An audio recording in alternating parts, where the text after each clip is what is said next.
Salut à tous, aujourd'hui on va s'attarder sur Zombie, le tout premier jeu d'Ubisoft, programmé par un certain Yannick Cadin. Le jeune Yannick est un bon élève à l'école, mais contrairement à ce qu'on pourrait penser, le jeu vidéo ne le passionne pas plus que ça. Il a bien joué au vidéopack de Philips, a même eu une Intellivision, mais non, ces consoles n'ont pas véritablement marqué sa jeunesse. Son souvenir le plus marquant lié aux jeux vidéo a lieu lors d'un échange scolaire avec un londonien. Dans mon souvenir, en gros, le père devait être ingénieur et il avait un ordinateur chez lui qui était un PET-CBM, donc une machine mythique, et sur laquelle je jouais au Space Invaders, mais je n'avais absolument pas réalisé qu'il s'agissait d'un ordinateur. Pour moi, c'était juste une sorte de machine sur laquelle on pouvait jouer. Je n'avais pas compris effectivement que derrière il y avait une notion de programmation, du basique intégré, des choses comme ça. C'était trop tôt. Mais la petite vie paisible du jeune Yannick va prendre un virage à 180 degrés. Le divorce de ses parents est un coup dur. Son déménagement d'une belle maison à Villiers-sur-Orge à une barre d'immeuble à Bagnolet, un choc brutal. Une idée saugrenue submerge alors le jeune esprit de Yannick. Je me suis retrouvé à être chez moi tout le temps tout seul et à imaginer me faire un copain avec des composants électroniques.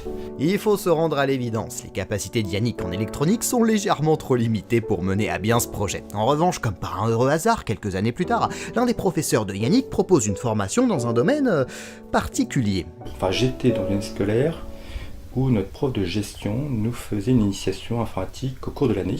Et à partir du moment où sur le petit ordinateur de cartable qui est un Sharp PC 1211 avec son écran de 20 caractères CD et ses 8 octets de mémoire, je voyais qu'on pouvait faire un test en basique, je me suis dit, mais c'est bien sûr, l'ordinateur peut réfléchir, peut prendre une décision.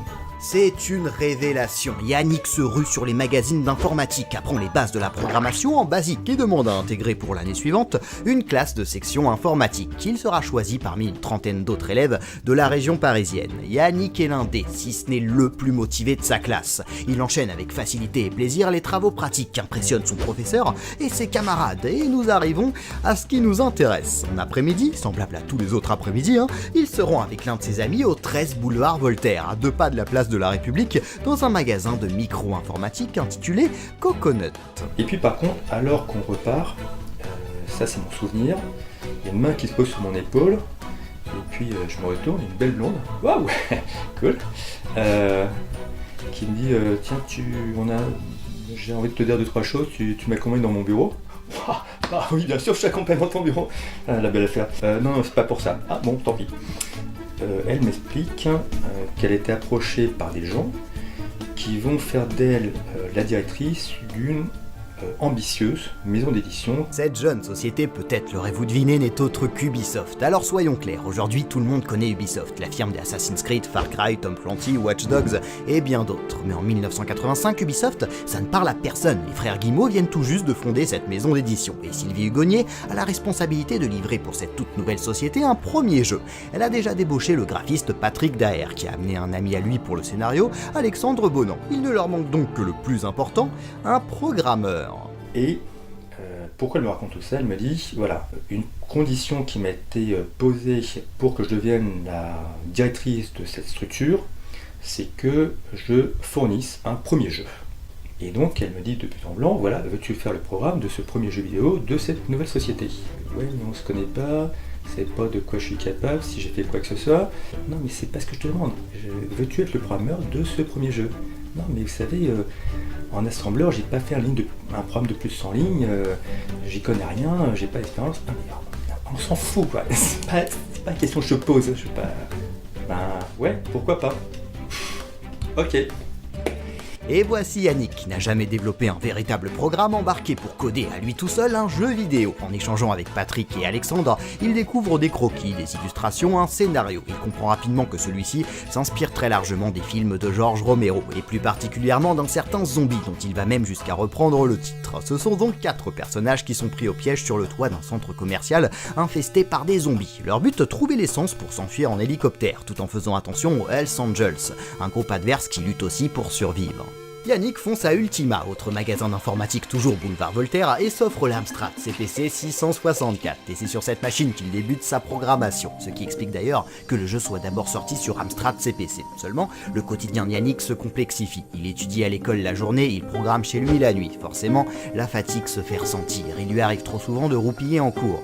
Il décide donc de prendre une décision drastique et demande à sa mère si tu veux bien, est-ce que je peux me lancer à corps perdu dans les développements de jeux vidéo et donc arrêter l'école prématurément. Pour rappel, on était au début des années 80, 84-85, et que à cette époque, les gens ne savent pas ce que c'est qu'un ordinateur, ne savent pas surtout ce qu'on peut en faire, et comment peut-on vivre du métier d'informaticien. Enfin, même le mot informaticien déjà est peu courant.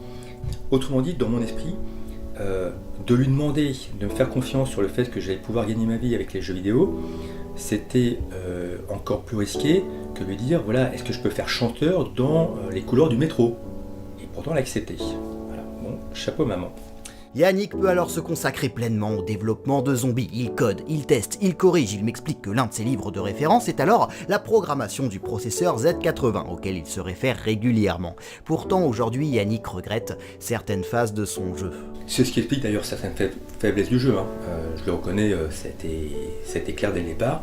Par exemple, les séquences de combat, c'est, excusez-moi les spectateurs, mais c'est nul à chier. Faut dire ce qui est.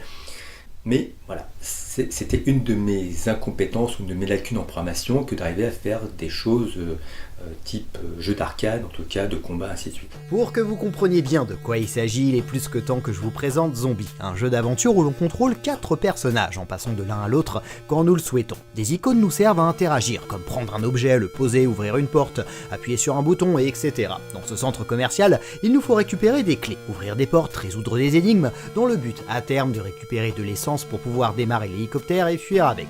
Comme si tout cela ne suffisait pas, il y a aussi des phases de combat. Lorsque l'on tombe sur un zombie ou sur un membre du gang adverse, si nous n'avons pas d'arme à feu, il nous faut agiter le plus rapidement possible son joystick de droite à gauche pour lutter contre le mort-vivant et pouvoir espérer en venir à bout. Yannick trouve aujourd'hui ce système bancal. Il est un peu dur avec lui-même. Les premiers jeux d'aventure sur Amstrad CPC voient à peine le jour. Très peu d'entre eux intègrent des phases de combat, même si le procédé est simpliste, c'est à la fois original et immersif.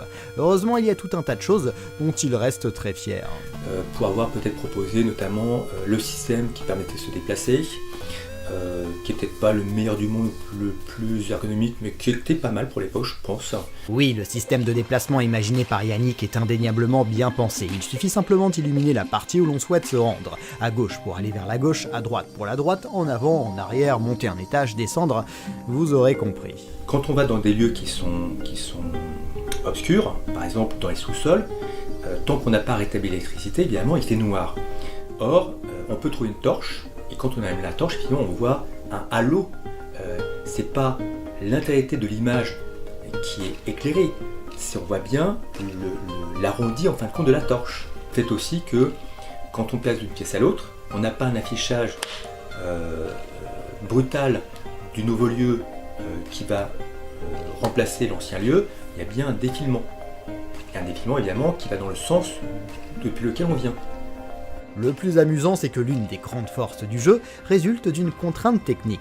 J'explique qu'il soit préférable d'avoir les graphiques en 2 couleurs plutôt qu'en 4. Ce qu'autorisait l'Amstrad CPC en mode 320-200. Et donc on s'est retrouvé avec des lieux qui étaient en gris et noir. Patrick, ça lui allait très bien, peut-être même ça lui simplifiait la vie, mais surtout, chose dont on s'est rendu compte qu'après coup, c'est que ça avait un énorme avantage. C'est que les objets, eux, ils pouvaient être mis en couleur. Et donc, les gens, en allant dans un lieu, en un clin d'œil, on pouvait voir la corde, le fusil, choses comme ça, parce que ils avaient quelques pixels en couleur.